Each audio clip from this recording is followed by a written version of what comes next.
aux jantes. On est sur des toutes nouvelles jantes, nouveau design. Vous avez à l'avant, frein radial Nissin, pas de durite Avia, vous êtes sur du durite classique à l'avant, sachant que sur votre mètre cylindre, vous avez la possibilité de régler, vous voyez ici l'écartement, 5 positions.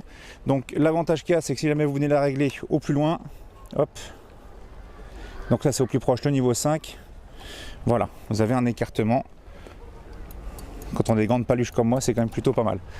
Deuxièmement, par rapport aux fourches avant, vous êtes sur des fourches avant qui ne sont pas réglables. Vous n'avez pas la possibilité, vous voyez ici, de venir régler, que ce soit même mécaniquement ou même électroniquement, les fourches. Ensuite, dès que vous allez voir cette moto déjà est quelque chose qui me saute un peu aux yeux. J'ai l'impression que son réservoir est énorme. Vous voyez, vous avez vraiment une sorte de gros réservoir, mais en fait, c'est que du bluff. Vous avez 14 litres de réservoir. 14 litres de réservoir, mais Suzuki a été fort là-dessus. Il donne pour à peu près 330 km d'autonomie. Bon, est-ce qu'elle les fera réellement? Ça, j'en sais rien. Va falloir faire un test approfondi là-dessus. Ou si quelqu'un l'achète, me fera le retour en commentaire de cette vidéo YouTube là. Mais voilà, on est sur 14 litres de réservoir. J'adore, vraiment. Oh, et puis cette vue là, oh, fabuleux. Regardez un peu comment elle va s'inscrire en courbe. Là, je suis en deuxième, je mets la 3, le couple repart tout de suite. Très bon feeling du frein avant.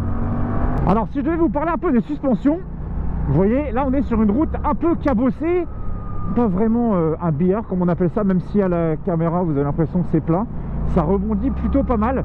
Bah, les suspensions, vous voyez, malgré que ça saute un peu partout, je trouve que les suspensions, elles acceptent plutôt bien les irrégularités de la route. Vous voyez, regardez là, je vais mettre un coup de frein un peu sec de l'avant. Et vous voyez, ça ne plonge pas trop de l'avant, c'est vraiment... Le shifter fonctionne aussi très bien. Regardez, au shifter, vous voyez, hop, je mets, là je veux descendre, tac, ça passe sans problème.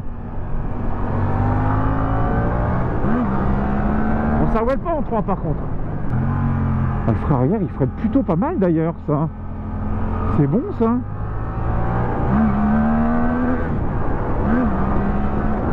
Ouais, ça a un peu de mal à faire des wheelings. Malgré les 83 chevaux. Pourtant, j'ai enlevé le traction control. Je suis bluffé, moi, du châssis.